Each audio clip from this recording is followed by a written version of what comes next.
Shabbat Shalom. My family and I just watched the extended 4-hour Zack Snyder version of Justice League, which is now live streaming on HBO. I get a little product placement fee for having said that, little income on the side. Actually, you don't have to watch the 4-hour version. The original theatrical release 4 years ago was 2 hours long, and it was pretty chopped up. I understand it was not as good. But you don't even have to see the 2-hour version to know that each of the superheroes in the Justice League has his or her own special superpower.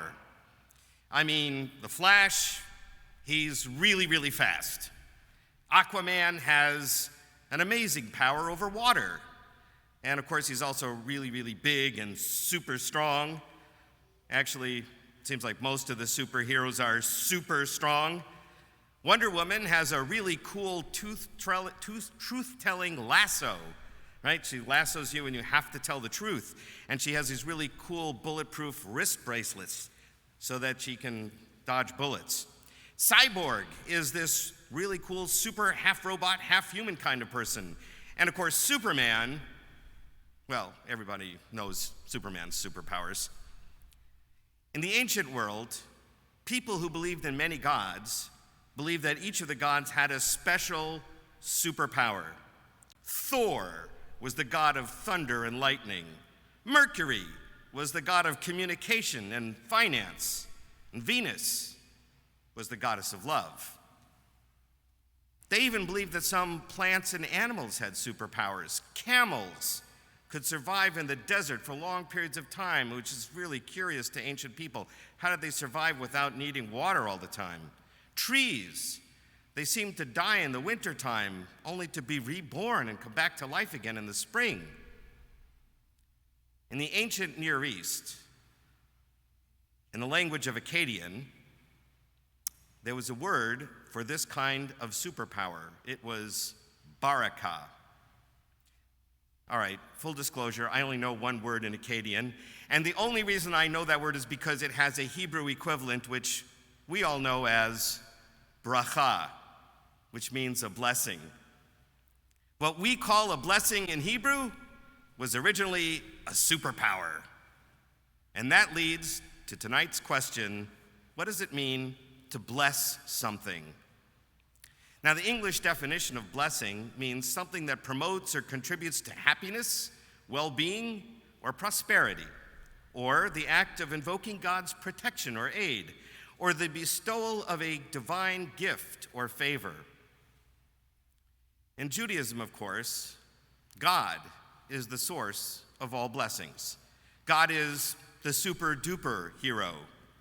God, after all, created the entire universe. That superpower cannot be matched by anyone in the DC Comics universe, or even anyone in the Marvel Comics universe. I mean, after all, we're talking about the creating from scratch the entire universe. So what then do we mean when we recite a blessing? For instance, when we say the blessings that we just did in the Amidah, are we blessing God? Well, of course not. I mean, what superpower could we give to God? And anyway, God doesn't need our blessings. Each of the brachot, or blessings in the Amidah, actually is simply recognizing a superpower of God. But since we've already recited the Amidah for this evening, let me point to a blessing we're going to say shortly as an example, and that is the blessing for wine. In the English, we usually translate it as, "Blessed are you, Lord our God, ruler of the universe, who brings forth the fruit from the vine."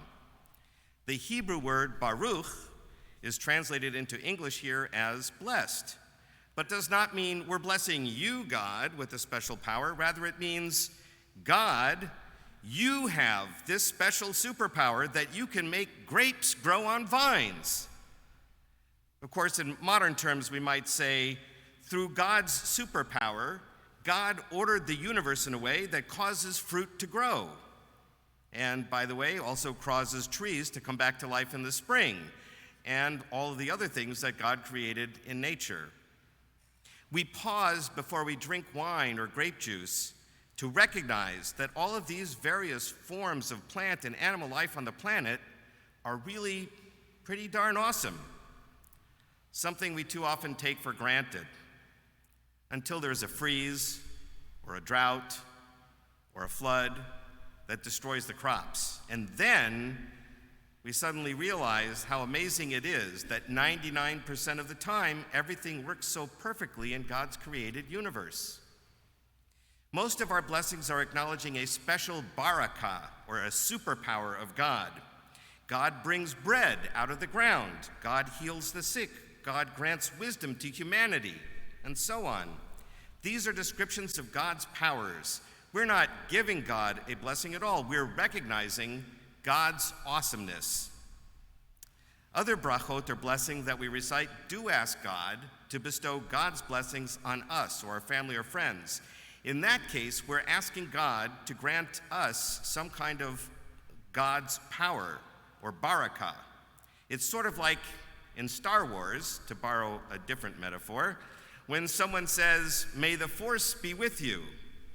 We're asking God to bestow spiritual power or energy on us or on someone else. For instance, in the priestly blessing, Yivarechecha Adonai v'yishmerecha, may God bless you and watch over you, we're asking God to bestow upon you or transmit to you some element of God's superpower. May God grant you strength, wisdom, insight, courage, etc.